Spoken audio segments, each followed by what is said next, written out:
सरकार की तो गंभीरता इस बात से है कि मंत्री के बयान तो एक सिरे से खारिज कर देना कि हुआ कुछ नहीं है, तो हजारीबाग से 300 लोगों की गिरफ्तारी होना और विजेंद्र गुप्ता और विशाल चौरसिया के बयान पर अगर मैचिंग कराएंगे तो इतना जरूर है कि बड़े पैमाने पर फर्जीवाड़ा हुआ और बड़े लोग की संलिप्तता इसमें है। TRE-1 में आपको शिक्षक बनने के लिए भाषा का जानकार जरूरी है और TRE-2 में जरूरी नहीं है। इस तरह का खेल बीपीएससी के पूर्व चेयरमैन ने खेला है। विकास भवन में आग लगी थी, आग लगने के बाद दर्जनों विभाग के फाइलें जल गई थी, उसमें एक शिक्षा विभाग भी था। तो शिक्षा विभाग ने बीपीएससी को बताया, सरकार को बताया कि हमारी कई फाइलें उसी में जल गई है, तो हम कोर्ट में क्या जवाब दें। युवाओं को एक अपील है आपके माध्यम से, आपका बहुत बड़ा चैनल है, आपके चैनल के माध्यम से नोटा का बटन दबाइए और सरकार को बताने का नमस्कार, आप देख रहे हैं लाइव सिटीज, मैं हूं आपके साथ रोहित। आपको बता दें कि बीपीएससी TRE 3.0 परीक्षा को रद्द कर दिया गया, लेकिन देखिए अब TRE-1 और TRE-2 में भी लगातार जांच की मांग उठ रही है। मामला हाईकोर्ट में भी पहुंच गया है, याचिका भी दायर हो गया है। देखिए मेरे साथ बातचीत करने के लिए छात्र नेता सौरभ है।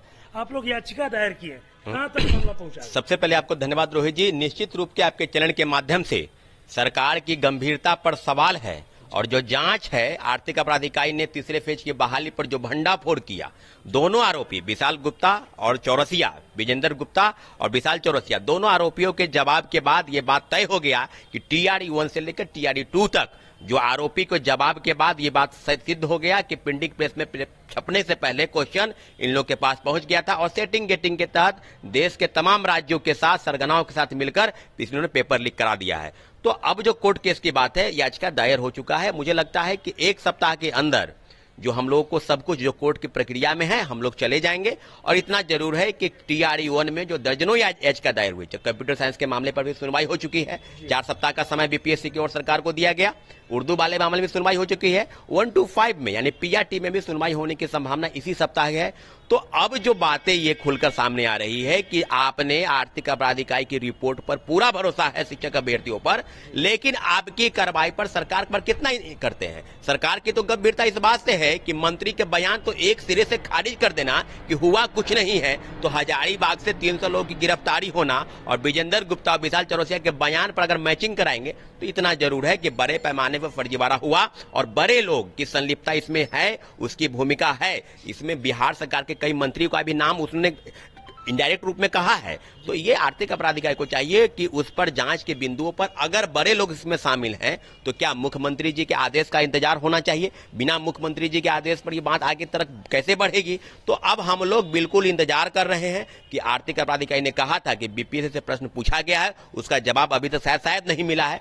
कोलकाता गई टीम प्रिंटिंग प्रेस के मालिक से पूछताछ हुई या नहीं हुई इस मामलों पर, और आने वाले समय में। अच्छा, एक सवाल सौरभ जी ये भी है कि अब TRE-3 जो पेपर रद्द हुआ तभी आप लोग 1 और 2 का मुद्दा उठाने लगे। इतने दिनों तक आप लोग कहा था क्योंकि TRE-1 और 2 को लेकर नियुक्त भी हो गए, लोग नौकरी कर रहे हैं। अब आप लोग जाके हाईकोर्ट में याचिका दायर कर। TRE-1 में सप्लीमेंट्री रिजल्ट को लेकर दर्जनों याचिका दायर हो चुकी है और रहा सवाल जो आप पूछ रहे हैं कि क्यों नहीं आपने उठाया, तो हम लोगों को परीक्षा के संदर्भ में पेपर लीक की कोई बातें सामने नहीं आई थी, तो हम लोग पेपर लीक पर सवाल नहीं उठा रहे थे। हम लोग सवाल उठा रहे थे कि जो फर्जीवाड़ा हुआ, जो CTET appearing candidate, STT appearing candidate और कई फर्जी प्रमाण पत्र के आधार पर लोग बहाल हो गए, उन लोगों को बाहर का रास्ता दिखाने के लिए हम लोगों ने आवाज उठाई और इस आवाज को दबाया गया, प्रोटेस्ट को खत्म किया गया। कौन दबाया?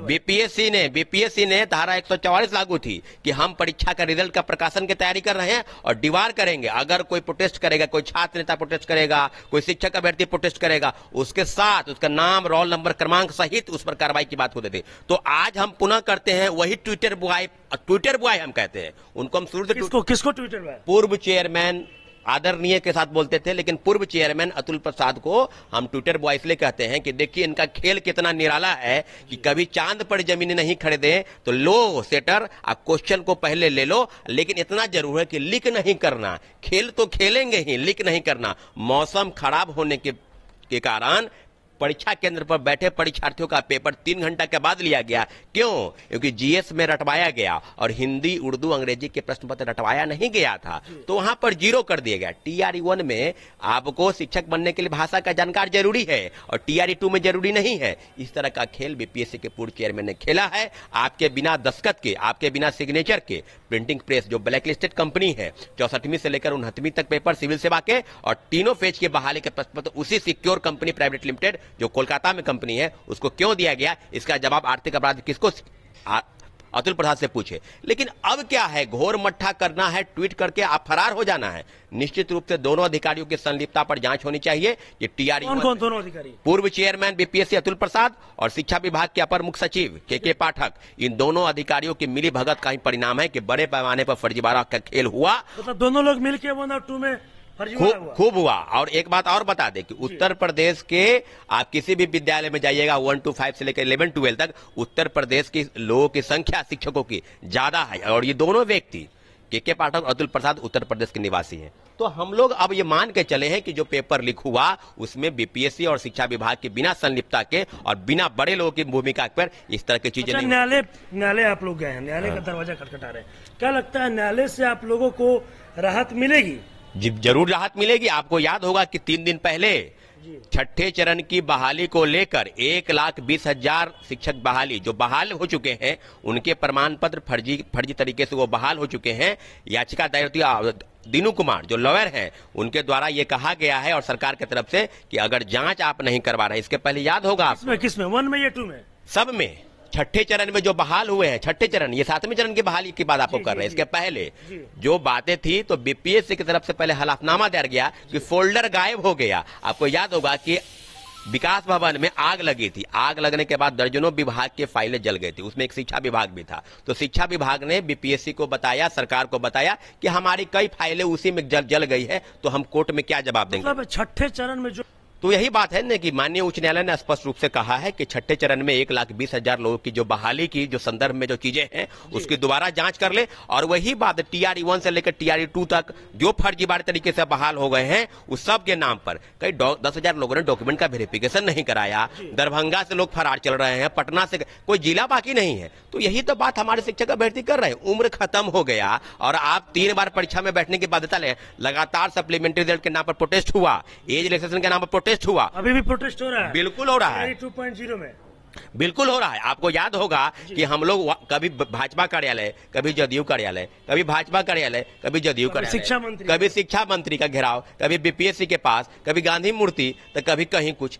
क्या चल रहा है भाई? और नाम प्रेस में विज्ञप्ति देते हैं कि हम छात्रों के साथ हैं, हम अभ्यर्थियों के साथ हैं। तो आज हम पूछना चाहते हैं उसी सरकार से, आदरणीय प्रधानमंत्री जी से, कि 2 करोड़ का नौकरी का वादा करने वाले लोग जो 10 वर्ष में कितने नौकरी दिए हैं। और आज आपकी रैली शुरू हो चुकी है, जम्मू में उन्होंने प्रथम सभा की है। तो नौकरी के नाम पर नहीं बोलिएगा, नौकरी के नाम पर बोलिए कि 10 वर्ष में आपने कितने लोगों को नौकरी दिए, नहीं नौकरी छीने। तो अब बात है कि अब हम सारे शिक्षक अभ्यर्थियों के साथ प्रतियोगिता परीक्षा तैयारी करने वाले देश के तमाम राज्यों के लोग, अभ्यर्थी, युवा, नौजवान, बेरोजगार, जो ये कहता है कि हम युवाओं की सरकार बनाएंगे, तो युवा लाइन लगाकर वोट करें। और वोट का चोट जो है किसको वोट करे? किसी को नहीं, ना महागठबंधन को करे, ना एनडीए को करे। क्योंकि आप देख लीजिए कि जो प्रत्याशी को आप वोट करने जा रहे हैं वो प्रत्याशी आपके नौकरी के नाम पर, सप्लीमेंट्री रिजल्ट के नाम पर, सीटें टेपरिंग के नाम पर, और जो बड़े पैमाने पर फर्जीवाड़ा हुआ, क्या आपके साथ खड़ा रहा? कोई खड़ा नहीं रहा। और जो खड़ा रहा है आप उसको निसंदेह वोट कीजिए।